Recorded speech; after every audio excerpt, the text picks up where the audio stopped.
Well, here we are, ironically, in the Reagan building. Life is full of surprises. I can't think of a group I'd rather be in a room with than this room.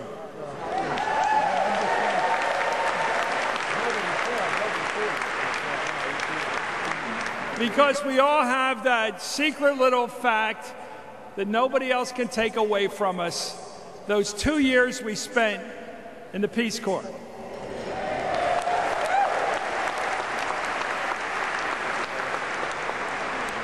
Good evening, I'm Chris Mathews, and I welcome you to the Promise of the Peace Corps Gala.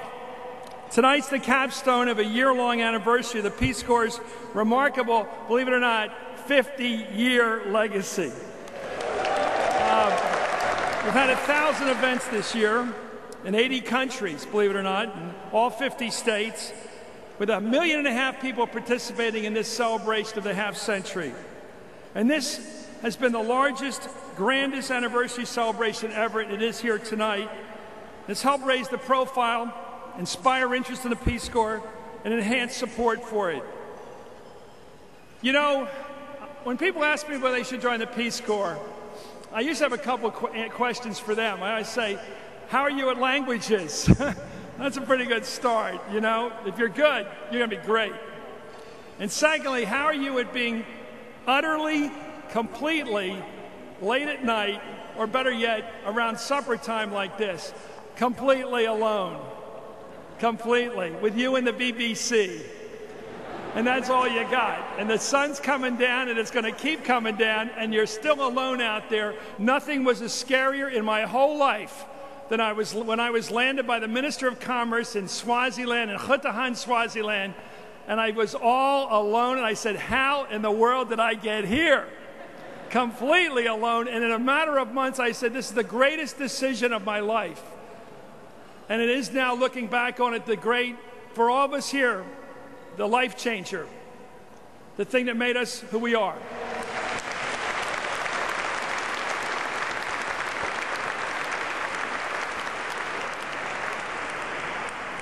I think the amazing thing about being in the Peace Corps for 2 years, if you look back over your life, if you're my age, or you're younger, or you're older, the amazing thing is if you make a list of the exciting, important things in your life, how did you get all that into those 2 years?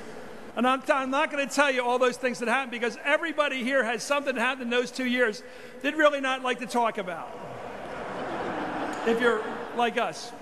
As I said to a group the other day, I'm the only guy that we found out where he was going in the Peace Corps, went to the college library to find out if it had a beach. Because it is an adventure. So it's my honor to be here with all of you, fellow volunteers. And the greatest thing that Sarge Shriver, one of the great Americans in our history as a country,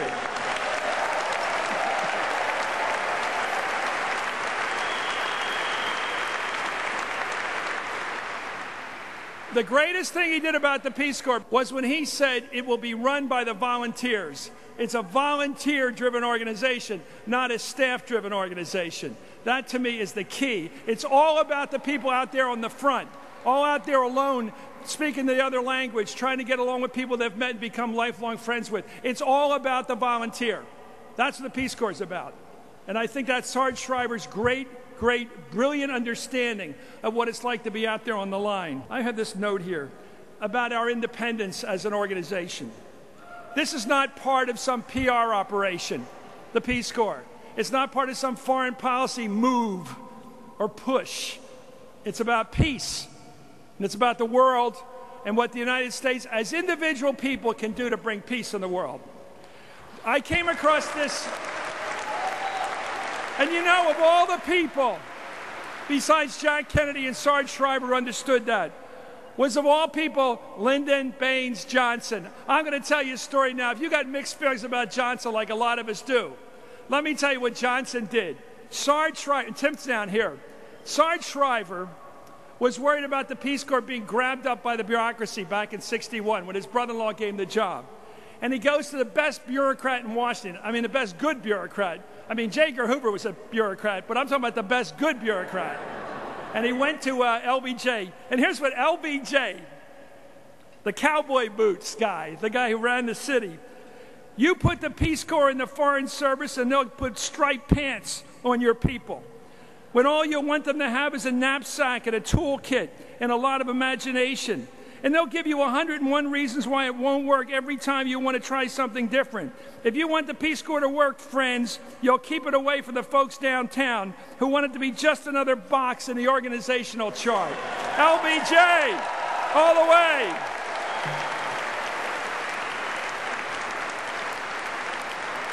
I want to say one good word for Ronald Reagan, who's building this, is he liked big buildings in Washington, we know that.